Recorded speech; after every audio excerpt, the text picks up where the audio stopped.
Our program this year is entitled The Round Table, Echoes of Camelot. It is a modern retelling of a classic tale told for centuries about King Arthur and his Knights of the Round Table.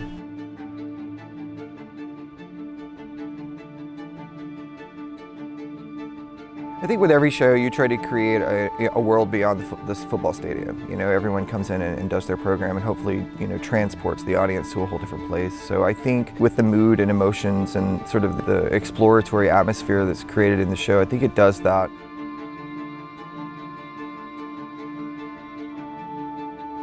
Well, specifically this show I think is special. We're telling a story of Camelot. And Camelot was a place of idealism. And it's something that even within history is kind of recognized as like this special place. I think everybody has their own personal Camelot. And I think, you know, we can all take away of what's, you know, special to us. And I think us as an activity that, you know, putting a drum corps together and traveling around the country is our own little Camelot in and of itself.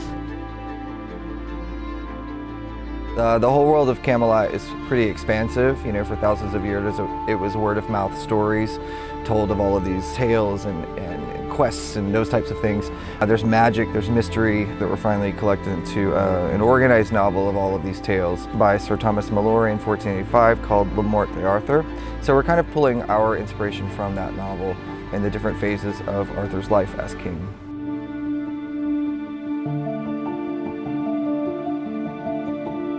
So we start the show, we kind of introduce our main character, King Arthur, as a new king of Camelot. He meets his fellow knights of the Round Table and they go on some adventures. You know, there's a bit of a tension with a love triangle with Sir Lancelot and Guinevere that kind of breaks him down a little bit. And we try to portray that, you know, throughout the show. Ballad, for instance, is very haunting and, you know, almost sad to a point. So it's interesting. I think the big thing that we're trying to do this year is to have the production seem epic. The music is written, scored in such a way that there's such a fullness and grandeur of that. And we try to capture that as we kind of go through the show in terms of the variety and the complexities and different feels that as we kind of get through the show through the visual design.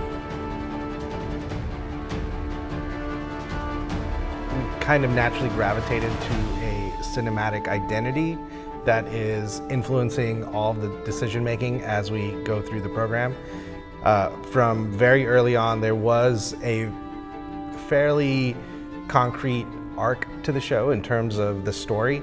And so each movement is, in a way, a chapter of that story. So we really leaned into the emotional arc of the story, not just the literal arc, but using the emotional pillars to kind of guide the decision-making process in each piece of music that was selected. But also just the identity of the corps. Like my hope always is that, you know, without costumes, without uniforms, without any logos, you hear something in the distance, it's like, that's Crown. And I think overall that's what I want to be memorable, is that no matter what we're playing, it has that identity and that strength of like the way we do things, not necessarily what we're doing, but the way we do it.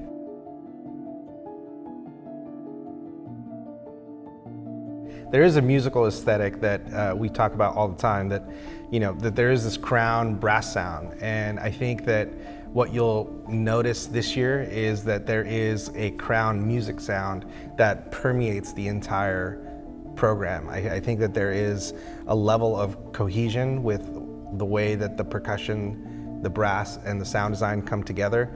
And just putting your soul into something, it makes it all worth it. And I hope, you know, as we give that to our membership, they in turn give that to you, the audience, and obviously we hope you enjoy it. A story that's told for thousands of years has its weight sort of bound to people relating to it. Anyone could be king. You know, the destiny of a boy who would grow to become this sort of powerful leader of a kingdom You know, we all have that inside of us. Any one of us are destined for greatness, you know, and when you look for that in heroes, you also see that heroes are flawed. You know, they have real relationships, they have breaks, they have emotional turmoil, they have questioning their worth and their value. So I think that, you know, it only makes it human. For me, a big takeaway is we all have a Camelot in our lives. You know, Crown is my Camelot. We're building this world that we hope lives forever. And the work that we do, the work that we put on the field, we hope that it lives forever.